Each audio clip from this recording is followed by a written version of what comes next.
Suatu petang yang cerah, Rania membantu ibunya di taman. Dengan penyiram kecil di tangan, dia menyiram bunga-bunga yang sedang mekar. Titisan air berkilau di bawah cahaya matahari. Dan Rania tersenyum melihat daun-daun segar seolah-olah minum dengan gembira. Ibu, tanya Rania, kenapa pokok perlukan air? Ibu tersenyum lembut.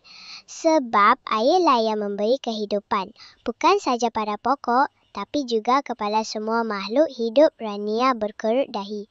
Termasuk haiwan dan manusia juga? Ibu mengangguk.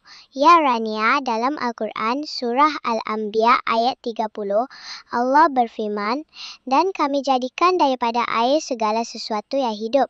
Maka mengapakah mereka tidak beriman? Rania ternanga. Maksudnya, semua benda perlukan air untuk hidup? Betul, jawab ibu. Badan kita pun kebanyakannya terdiri daripada air.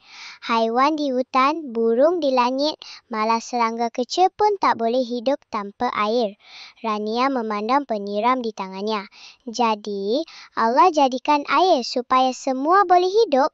Ibu tersenyum. Ya sayang, air ialah anugerah paling berharga daripada Allah.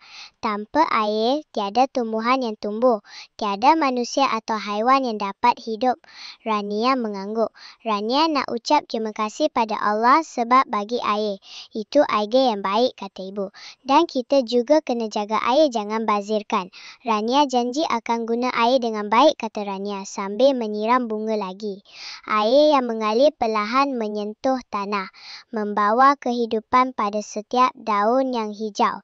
Di hati kecilnya Rania tahu, inilah rahsia kehidupan yang sebenar. Semuanya bermula dengan air, ciptaan Allah yang Maha Agung.